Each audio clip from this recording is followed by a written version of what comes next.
तुझे पता है सबसे ज्यादा धोखा कौन देता है? वही इंसान जो कि हर बात में कहता है मैं हमेशा हूँ ना तेरे साथ, मैं हमेशा हूँ ना तेरे साथ।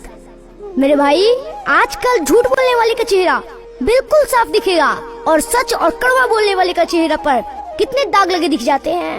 लोग मीठी मीठी बातों पर जल्दी भरोसा करते हैं, लेकिन कड़वा सच बोलने वालों की बातों पर भरोसा नहीं होता। याद रखना, जो जिसकी जितनी मदद करता है ना अकेले में, वही रोता है मेरे भाई, वही रोता है।